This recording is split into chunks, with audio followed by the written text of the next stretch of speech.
This is the Menopause Movement Podcast. I'm your host, Dr. Michelle Gordon. Now, here at the Menopause Movement, we've surveyed over 50,000 menopausal women.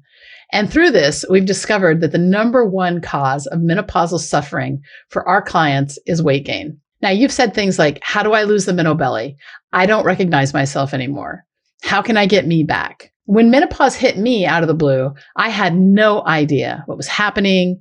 And when I gained about 50 pounds overnight, I hated what I saw in the mirror. The menopause movement exists to provide world-class transformational education to women who are suffering from the symptoms and effects of menopause. And we're here to give you the education you need to get your life back. We want menopause to be the best time of your life. I mean, it is for me, and I want that for you. After years of trial and error, I finally cracked the code with my menopause weight. And now I want to share with you how I did it. I realized that what helped me the most was a challenge. So we've created a challenge for you to help you lose your menobelly. Simply go to menopausemovement.com/challenge to sign up. I'll see you there. Today, we welcome Bob DePasquale to the show. Bob grew up in South Florida and still lives there. He started college in New York in 2001, and on September 6, 2001, he was diagnosed with testicular cancer. 5 days later was September 11th, 2001, a day that no one will ever forget. It took 6 months to treat his cancer, but 2 years to treat the associated mental wounds from 9/11 and the cancer diagnosis. Bob is committed to using what he has for good and sharing this message with the world. Life is full of struggles, but each struggle is a learning experience, and that is the message he is here to share with the world. During our podcast interview, he talks about his cancer diagnosis at age 18, the subsequent aftermath of that diagnosis and 9/11, dealing with post-traumatic stress, the role hard times plays in our lives, why avoiding pain may keep us from growth in our lives, how discomfort is a catalyst for growth, and stay to the end to find out some great questions to help you find your purpose if you haven't found one yet, and how your why can drive your want. At the end of the episode, visit menopausemovement.com/blog, where you can find the show notes plus the links to the books and resources mentioned in the episode. And if you enjoy this episode, like and subscribe on YouTube and subscribe to the podcast wherever you get your podcasts so you're always the first to know when each episode is released. Thanks for all of the 5-star reviews. If you haven't left a review yet, take the time to review the podcast, please, because that helps more women to find it and get the help they need during the disruption of menopause, because no one should have to go it alone. Thanks so much for being a part of the menopause movement. And now let's get to Bob.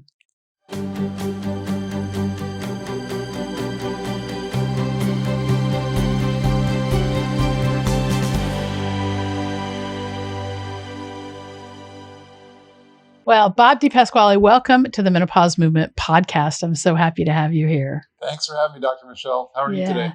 I'm awesome. So let's just hear a little bit about your story. You know, in the intro, we talk, you mentioned that you had testicular cancer. So let's talk a little bit about what it's like to be a young man and receive a diagnosis like that. It is pretty shocking, I think is the word to describe it. When you're an 18-year-old boy, you have this invincible mindset, right? Yeah. And maybe you do when you're a young woman too, but for me, when I was 18, I thought there was nothing that could ever take me down. And when I got this diagnosis, it was I was in shock. It wasn't something that I was devastated. It wasn't something that I certainly didn't understand it, but I didn't think about what I didn't understand. It was just really like, what does that even mean? And so it really threw me for a loop, to be honest with you. Yeah. So how did you have treatment? Did you have surgery? Did you have radiation, chemotherapy? I had to have surgery pretty quickly. I'll tell you more about the whole story and you'll see why that was even tough to even get through. I had to have surgery and then chemotherapy. I didn't have any radiation. It actually spread to my lymph nodes in my abdomen. And so the doctor was a little concerned and he said, well, we don't really, there could be stuff that I don't even see there. Can't really target it too well. So let's do the surgery and then we're going to hit you pretty hard with chemo. Yeah. Yeah. That's pretty common. The pelvic, they do this, abdominal extirpation of lymph nodes and it's not that much fun. No, I'm a surgeon. So, so let's just talk a little bit about what it was like. So you get this diagnosis, you're 18 years old. What's the first thing you did? Well, the first thing I did was let me take a quick step back and explain to you the kind of the scenario so I can explain why I did what I did. Sure. And that was answer a phone call from my mother to answer your question shortly. But the reason why I answered a phone call from my mom was because she was coming out to see my first college football game. I was 18. I just moved down to New York from South Florida. Now I was born in New York, Long Island, but I went with my family in 1986. We moved down to Florida. And I was just a kid. And so we had to, we didn't have to, but I wanted to go back up and kind of spend some time with my extended family that I didn't really know that well, plus go to college, play football, get an education, experience the world, New York, if you know what I mean. And so, just but let me ask you this question. Where did you go to school? What college? I went to Hofstra University. Hofstra, Long Island, right on. Yeah. Okay. Yeah. And so I had everything seemed to be falling into place for me, adding to my feel of invincibility, right? I mean, everything was just perfect in life. I was 18, I was young, I was healthy, I was playing sports, going to get my education, get away from home a little bit. So I had gone up there, to go up there a month early for training camp when you're an athlete. And so there's pretty much no one on campus at that point except for maybe some other athletes, but the football team was there pretty early. And early on in training camp, I had been doing okay. I mean, I'm just a nobody at that point. No one really knows who you are coming up from Florida. And I had what they thought was a groin injury, and you already know where this is leading to. Yeah. So to give you the quickest version of the story I can, I was doing all these rehab exercises. And then one day I was in the training room. Now, a training room in college is a little bit different than a training room in high school, right? Yeah. You got 100 athletes. It's 5:30 in the morning. Everyone's getting treatment done. There's 25 staff members. I mean, there's over 100 people in this room moving back and forth. And I don't know what your experience with this, with a groin injury is. You're a surgeon, but the rehab exercise that I was doing was I had a 3-wheeled stool and I was pushing it without my hands, just my legs across back and forth, basically dodging hundreds of people for like 2 weeks. And the head trainer stands up in one day after a couple of weeks into training camp, and I hadn't practiced in 10 days.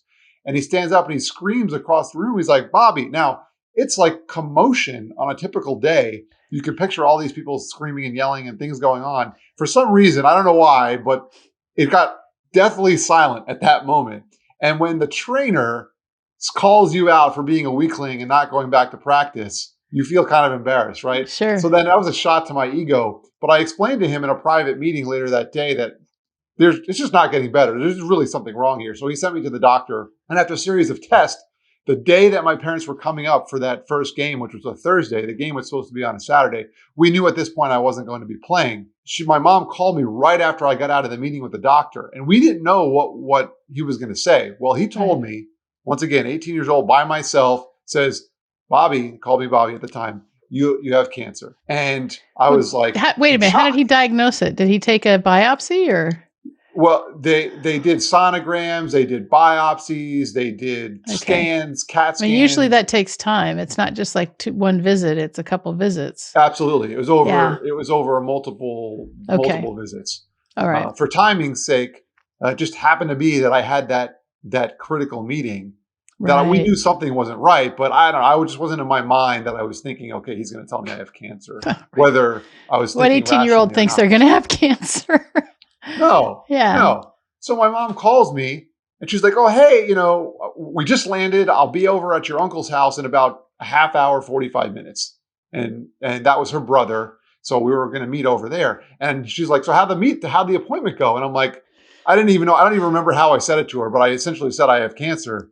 And you could tell, like through the phone, I could just tell that she was upset. Sure. And I heard my dad yelling on the other side of the phone because Susan, like that's my mom's name. What's wrong? Like he could tell something was wrong too. And so anyway, needless to say, we met at my uncle's house not too long after that. We shed some tears and it was a really, really tough time. Yeah, I can imagine.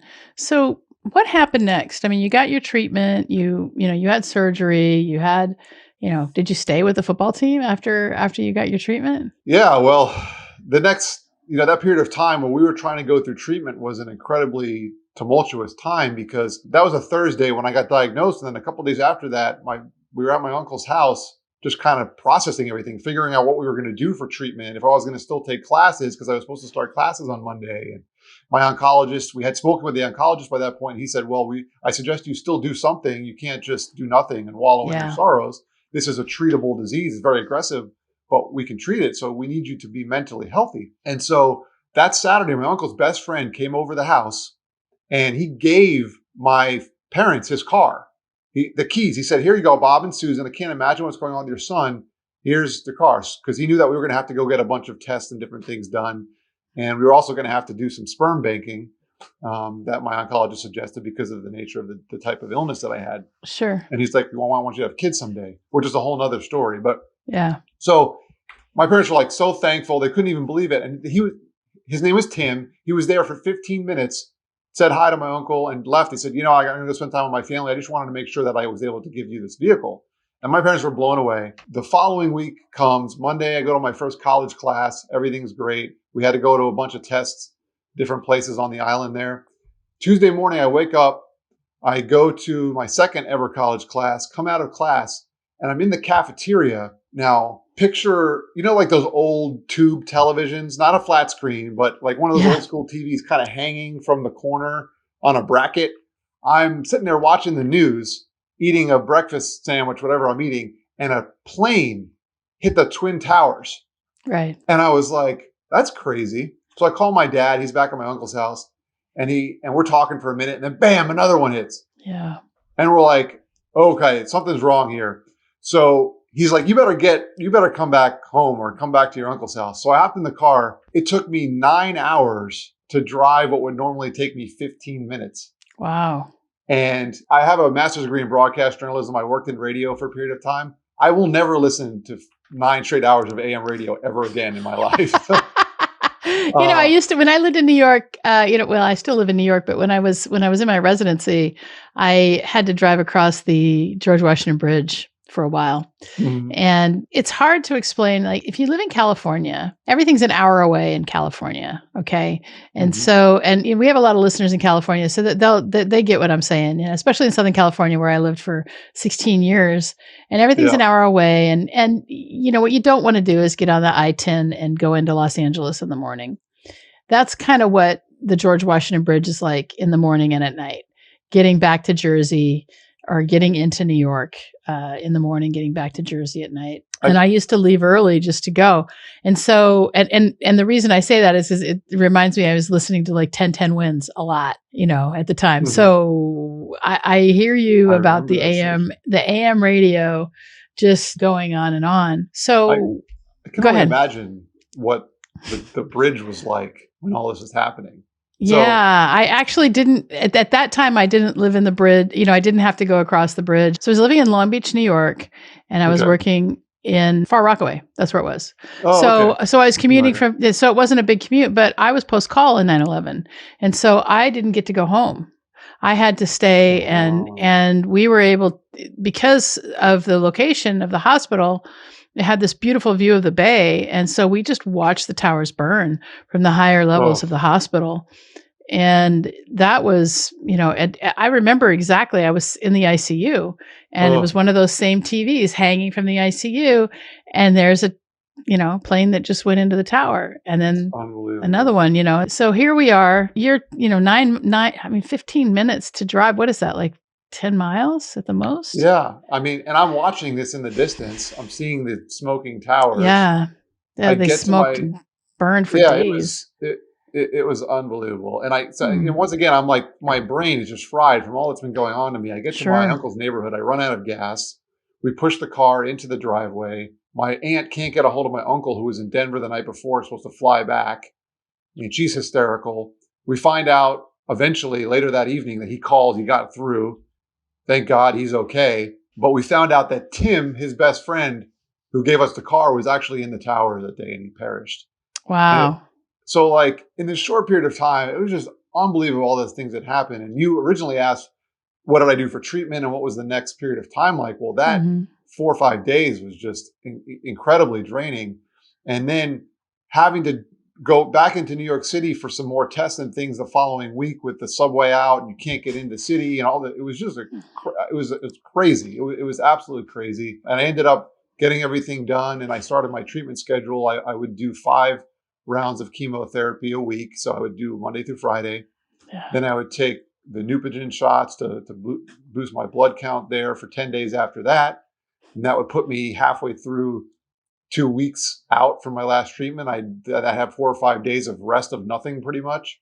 And then I would do it again. I did that 4 times. So I had 20 days of chemo, and I finished up later that year. And it was just a blur, to be honest with you. Sure. Yeah, no, it is. I mean, it's almost like when you have to do something like that, it's just like going and just following the steps. I mean, at least you had a checklist, right? To kind of get you through. I've got to do this today. I got to do that today. And at the same time, you were still going to school, right? Yeah. All right. And so those things were huge. The checklist, I didn't realize it until much later. But having that regimen of knowing the things that I had to do, I asked a lot of questions. I was determined to be the best cancer patient you could ever possibly be, which, looking back, there's some lessons to learn. I would have thought about things a little bit differently, and I would advise people. But at the same time, that determination to get through things was really helpful. And school, taking classes, and then my family. My cousin suffers from cystic fibrosis. For your listeners, a respiratory and immune and digestive disorder that really affects especially your immune system. And so he had my cousin would be doing these crazy treatments, and we're basically living together. And I come to find out later that my parents and his parents were kind of in cahoots. They almost encouraged us to kind of wallow in our sorrows together, And it really, looking back, having that relationship really helped as well. Yeah. So if you have something that feels overwhelming, this just for the listeners, and you're not sure what your next steps are, then the thing to do is to write yourself a checklist and make sure that you follow those steps. And when something really feels overwhelming, the advice I always give is find the next smallest thing that you can put on your list to do that's impossible to fail, because action is going to give you some clarity as to what to do next. Oh, so, I love that. I love that. Yeah, it's kind of the way it works. So you get through 9/11, you get your your cancer treated, you get through college, you graduate college, right? So what kind of lingering issues did you find that you were having? Well, when I was a junior, so even before I graduated, I started to think about that time, because once I got through it, for the next couple of years there, it was almost not even think about it. It's like I didn't even want to go back to that period of my life. I just wanted to forget it, get back to being a normal college student if I could be a normal athlete in some way. I wanted to just get back to as much normalcy I possibly could. But it hit me a couple of years later, like I said, and then through my graduation, the next stage of my life, I went to grad school at the University of Miami, and I had to make a big decision if I wanted to stay there and go and leave or whatever. But to answer your question, I really had to spend some time just thinking about what I had been through, because I was avoiding it mentally. And it was probably needed at the time, but it wasn't good for me beyond that point. I really needed to consider what I had been through, who was there to help me, how I got through it, to think about why I actually went through it. And that's not something that you can answer right away. I do believe there's certain reasons now in my life that I experienced that, but at the time I really needed to just contemplate that and be comfortable not having the answer to it, which is hard for someone like me. I'm the type of person, very literal. I want to understand things as much as I can. I probably overestimate my own intelligence at times, but I want to be able to understand things. And it was very hard for me to contemplate that, because I could just not fathom a legitimate reason why I was on top of the world and then suddenly in this amazingly low valley that I thought at the time I may not be able to get through. Yeah. So this is really interesting, because you're describing a journey that a lot of people have, where life seems really good, and then you get a curveball, and how we deal with these curveballs is really kind of what life is all about. And you talk about, your own PTSD or post-traumatic stress that you had to go through. And it sounds like, if I'm hearing you correctly, the way that you managed it was to actually allow yourself to feel all the feelings instead of stuffing it down. Yeah. That's a great way to put it, to allow myself to feel the feelings because, like I said, I was running from it. And then there was a period of time where I identified that I was actually running because I didn't even know that I was running for it. That was like Yeah. stage one. And then the next stage was, okay, I kind of realized that I am kind of trying to push myself away from these things and I haven't even noticed it. And then that third stage was allowing, so not only acknowledging that I am running, but stop running from it and actually run to it. And Hmm. that was hard, but it was the most important, best thing that I could have ever done. So I read this really great book a few years ago called The Obstacle is the Way by Ryan Holiday. Mhm. And the point of the book, I mean, he basically gives us a history of the Stoics, but the point of the book is to realize that when you feel like you're resisting something, that probably you have to move toward it. And when you move toward that, then you're able to kind of move past that resistance or that obstacle. And I'm finding that too, that things that I'm trying to avoid in my life are the things that I really have to acknowledge and push toward, and then the quantum leaps happen at the end of those things. And that's kind of, it sounds like that was the big lesson for you. So throughout this whole experience, it sounds like you had a bit of self-actualization happen. So you want to talk a little bit about that? Yeah, for sure. And to this day in my life, I still know my personality that I still have to work at this, Mm-hmm. but there's definitely a need and some kind of power in internal acceptance of your lot. Mm-hmm. And I truly believe that tough times are really hurdles of success. Those are things that you can grow from. And the old saying, what doesn't kill you makes you stronger is really true. I mean, it honestly is true. And I like to exercise and I liken it to that as well. It's you got to push yourself. You got to actually do the things that you kind of don't want to do, the things that are hard, the things that are going to hurt a little bit physically if you're exercising, from a soreness perspective, lactic acid, or from a mental perspective, they're going to be draining. And you push through, you run towards those things. And I know Ryan. I know as an author, I don't know him personally, but I have not read that book, and now that's Mm-hmm. probably something that's got to go on my list. Yeah, no, it's a pretty good book. And so, you talk about embracing the suck kind of a little bit here. And you're Yep. saying that, and we see this a lot in athletes. So athletes will talk a lot about doing something that sucks every day and not skipping your workouts and the mindset that's required to kind of get moving and keep your body moving. And that that's just those are just tricks to kind of keep going, right?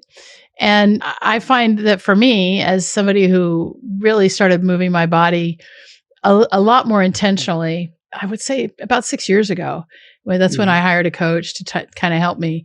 Uh, I still am afraid of my workouts, especially the ones that are new. And I still am afraid of them, but I feel the fear and I do it anyway.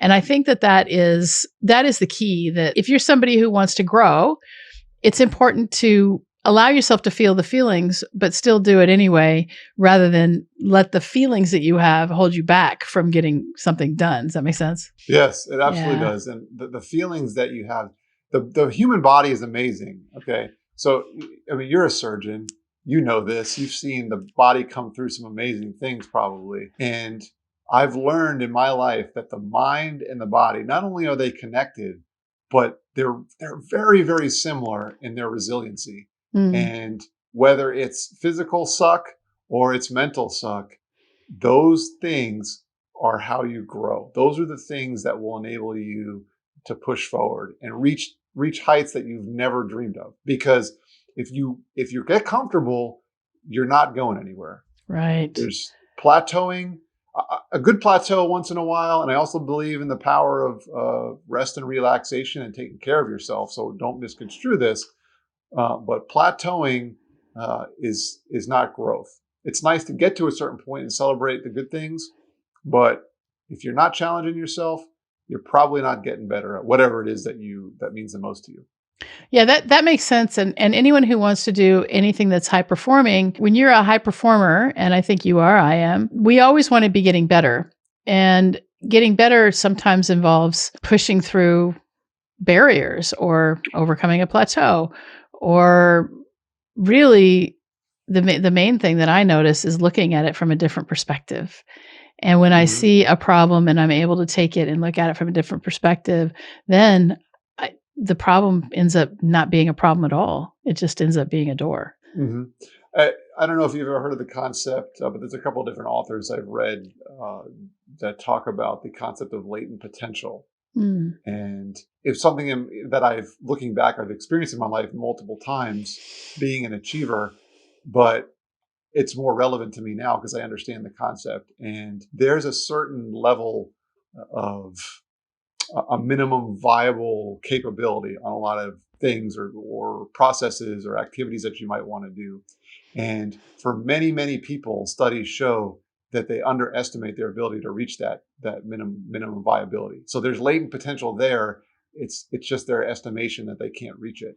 Right. And coming back to the point you made a little bit earlier about when you get through a time when you find a time that's stressful, and I think before you were referencing times that maybe were unexpectedly stressful or things that you could not avoid, like for example my cancer situation. I couldn't literally run from the physical disease, but you can apply those concepts even to things that you're voluntarily chasing. So embracing the suck, actually experimenting with things that are challenging, like for example, your workouts that maybe you might be a little scared of. Apply the same concept when you're trying to find that minimum viability, right? When you want to get to a certain point, break it down to the simplest factors, and it's a lot easier to embrace the suck when you celebrate those little mini wins along the way. And then when you get to that period, when you realize that latent potential that's just there that you maybe wouldn't acknowledge before, it's such a refreshing feeling because now you're working incrementally, but the result seems like an avalanche because Mm. you just have to get to that little point. Once you get to that point, you're suddenly going to realize the benefits of all that hard work. The Yeah, best that's example I can give of this in my life is I took up playing the drums a couple of years ago, and I have no musical talent. I couldn't hear a note to save my life. My wife can sing a little bit, so I've experienced this, and I can't play instruments, but I have a little bit of rhythm. I always, for whatever reason, maybe it's in the blood. So I decided to pick up the drums. It took me months to get the basic steps down, the basic rhythms and cadences, and some to be able to use my limbs separately, right? Some mm. independence. And I probably wanted to quit just about every other day for those 3 or 4 months. But I hit this point, I'll never forget it. I was sitting there one night and something clicked. And it was like I suddenly realized the success, I suddenly realized all of the work that I had put in just a 2-second moment. And then from that point on, now as I experience growth, I experience the pleasure along the way, but I had to get to that plateau, that small point, to be able to get over that hump. So I love that story because that shows the power of what I like to call dose dependent practice. Mm-hmm. And we tend to think, for some reason, we do this as adults. We tend to think that if we're not excellent at something from the very beginning, then we shouldn't be doing it. But babies never cry when they fall down. They just get back up. I mean, sometimes they do, but when a baby's learning how to walk, I remember when my son was learning how to walk, it was the 4th of July and he's walking and he's falling and he's laughing and he's walking and he's falling and he's laughing. And, he took a couple steps and then he fell down and it was really fun. And that's how you learn a new skill. You can't expect that, let's say you want to learn a new language, you've been spending your whole life speaking English and only English. And then to start learning something new like French, if you're going to learn that, it's not like you have to translate it from French to English because that's what you try to do initially. Mm-hmm. But what happens is after a while, it's just French. And that's kind of what happened. And what happens is that there's a thing that happens in the brain. And so as you're learning, let's say playing piano or doing your drums, which I don't play drums, but I used to play the piano, and you have to use your limbs independently. What's actually happening is you're creating new connections inside your brain. And as those connections are being built, your brain is trying to keep you to stay the same because the brain wants consistency. The brain's job is to keep us in the same place all the time where it's safe. And when we try to do something new, you're trying to lay down new pathways. It's like laying down a brand new road in the rainforest, for example, and that takes time. And unless you keep repaving it, the rainforest is going to just swallow it up. And so, but once you get that down, then you actually have a new skill. And so, I guess the point of this whole diatribe is to not give up when you want to learn something. Yeah, absolutely. Just keep pushing forward. Don't give up. Yeah. Believe it. Believe in what you're doing. Believe in I said it before, the mind and the body are amazing. So just believe in it. Yeah, for sure. So you mentioned here on your outline that you wanted to talk a little bit about kindness. What's your take on kindness? Kindness is something that's contagious. And I don't think I realized that earlier in my life. Not that I was a mean person, but I've found, especially since COVID has hit, and here we are in 2021, and we're still kind of dealing with it. Hopefully, things pass here in the next couple of months with vaccines and everything. But I found that kindness is so contagious, and it comes back around for sure. And in my communication with people in this digital world recently, I found it very, very easy to be routine, almost like what you were just talking about. It's the same. Someone connects with me on LinkedIn or some other, and it's just like, hi, nice to meet you, and that's it. But I found that if you can kind of go that extra step and make someone's day just a little bit better, and I'm hoping I can apply this in person more often now, but it's been very digital recently. I found that it's very, very contagious, and those people are more likely to share that joy with somebody else. So kindness has become extremely, extremely important in my life. And I've made so many amazing connections. Speaking of podcasting, just because of sheer kindness and helping people do something really simple. It doesn't have to be, you don't have to change the whole world, but you can do a little something for somebody. Yeah, no, I like that. And you mentioned the COVID vaccine, and recently I earlier in last month I got the second one, and I posted it on Facebook, and a ton of anti-vaxxers came on and complained about, it's not tested and, all this stuff, right? Of course, we've got a novel virus that we don't know what to do with. We're using science that we've been working with for over 20, 25 years, maybe longer. And it's great that we've had the science so that we can create a vaccine. And so I don't have a problem with that, but I did my best to not delete all the anti-vaxxer comments and be mean to them, but instead I tried to treat them with kindness. And one person was just so awful. And I remember at one point on that post, I'm like, are you always this angry? I really want to help you. And it was, and oftentimes, people just want to troll and they're angry. And that's the problem with social media, I think, is that, so many people find that they can be a keyboard bully and get people to back down. And I've really taken to, like, how can I be kind in this situation? And what is the intention behind this? Because for the most part, people do things out of good intentions without thinking that, what they're doing is going to harm somebody else. The intention is usually good. Very rarely does somebody, unless they have, some sort of pathologic illness, do something out of a bad intention. Yeah, I absolutely agree with that. The vast majority of people out there are good people intending to be kind. Yeah. And that's why I say it's contagious, because I think we get in this world where it's okay to bash people for having a vaccine. Now, I completely agree it's okay with them for maybe to not want the vaccine themselves or maybe disagree with how it was distributed. I totally understand that.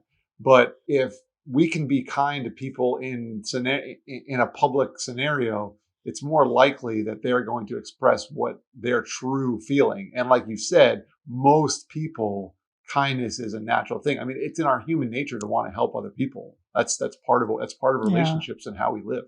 Yeah, we're definitely wired for connection. That's a big part of it. So what else do you teach when you help people?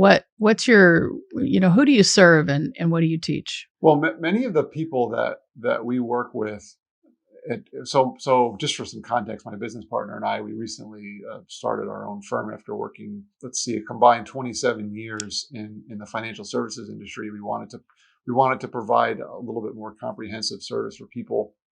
And so we started our own firm to be able to do this. And one of the things we always ask people is, what is your purpose? What are the things that are most important to you in the world? And it's nothing to do, we're in the financial industry, nothing to do with money 95% of the time. And if it is, a lot of times, honestly, there needs to be a different conversation, or it may not even be a good fit for us to serve them. But I would always ask them that. And I would say most of the time, the question is, well, what do you mean by that?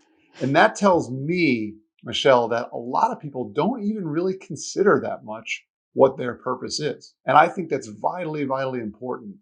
And so we want to work with people to help them realize that. Because if you can find what your purpose is, and that could be, you might have a specific cause that you care a lot about. Like, for example, my uncle's family with my cousin having cystic fibrosis, their purpose is to help treat that disease and help people who have that disease live more healthily, which they have tremendous. My cousin actually just turned 30 recently. He wasn't supposed to be past 10. Yeah. It's cystic fibrosis, what used to be a death sentence, and the science has really improved that quite a bit with pancrease and other enzymes, and plus the help with the respiratory issues. So it's not as big of a death sentence as it was in the past.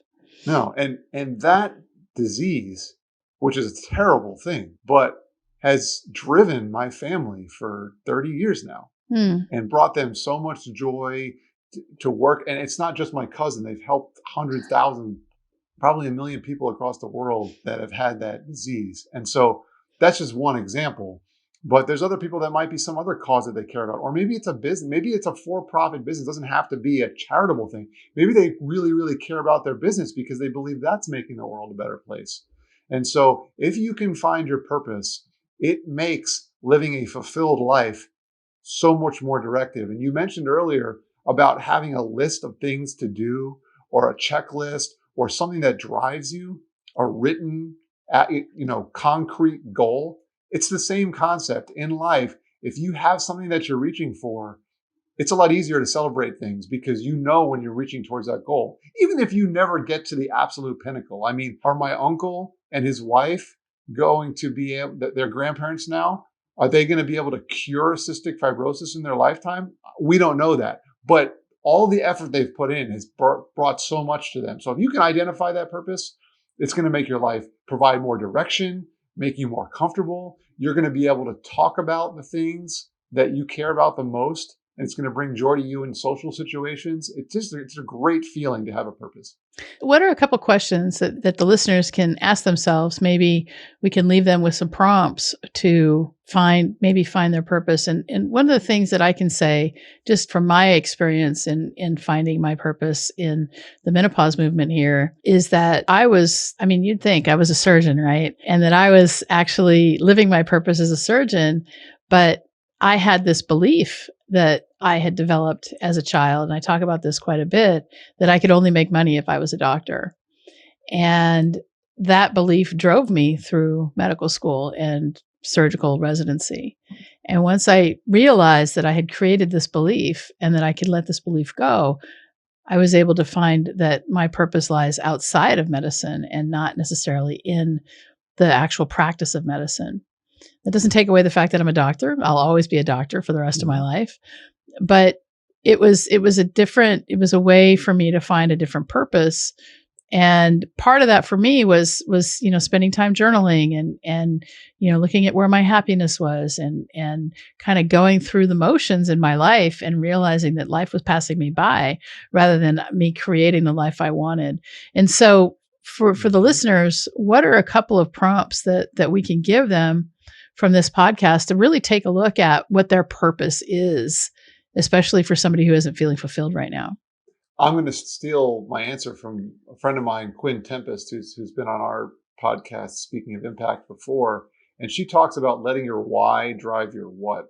And so the prompt is why related to your purpose, but that should be what drives your what, not the reverse. So that doesn't mean that Dr. Michelle, as a physician and surgeon, cannot be a surgeon, but what the purpose for what you're doing should drive how that manifests in your life. So in other words, you don't have to change your profession or go back to school or be a specific age. It's not about how old you are or how much experience you have.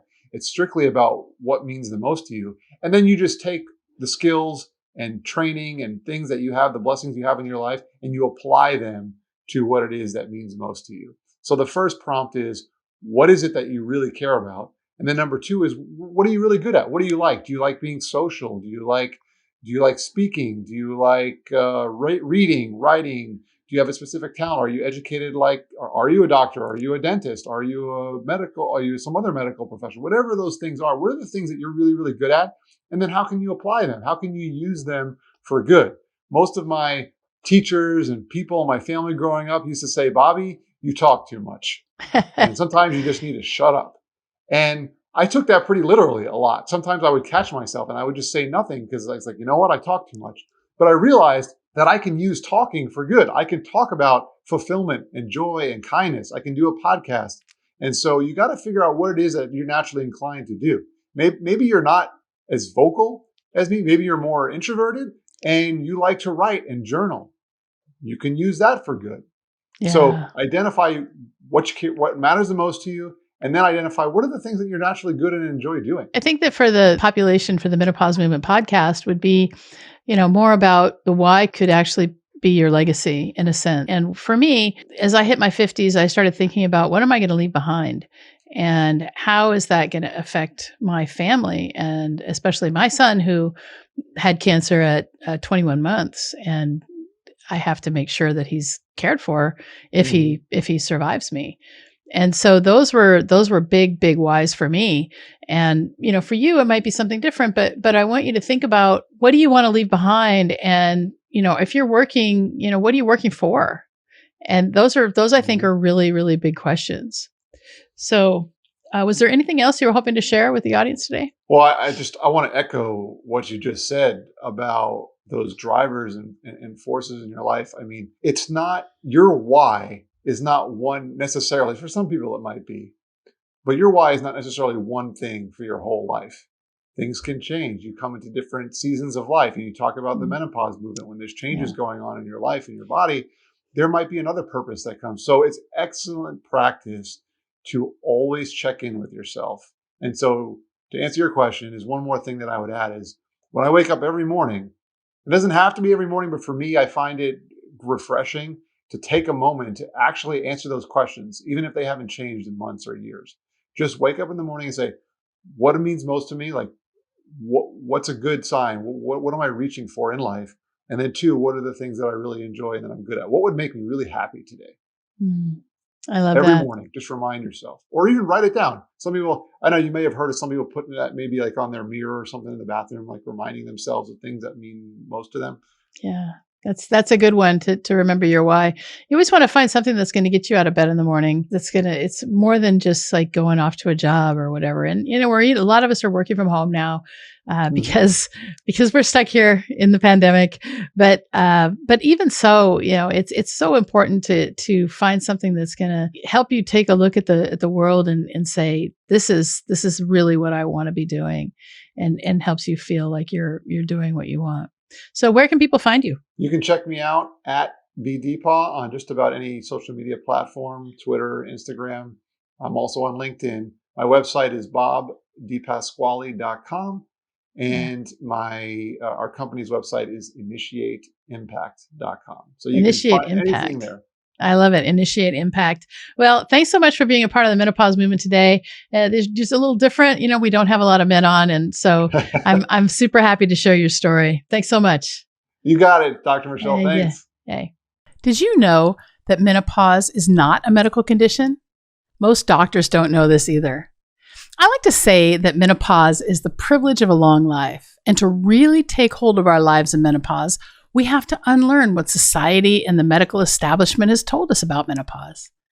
This is why I've created this brand new course called Understanding Your Hormones and Managing Your Menopause. I want to show you how you can get on top of your menopause right now so that you can start to see it as the best time of your life. Now, this course is valued at $500 and is in the beta testing phase. And we're currently accepting applications for women to test it out for us at no charge in exchange for feedback and testimonials. But the best part is, because you're a podcast listener, you can bypass the application process and go straight to the front of the line. To register right now, simply visit menopausemovement.com/hormones, and we can get started together right now. Remember, you can get started right now at no charge to you in exchange for feedback and testimonials when you go to menopausemovement.com/hormones. And I'll see you inside the course. Thanks so much for being a part of the menopause movement.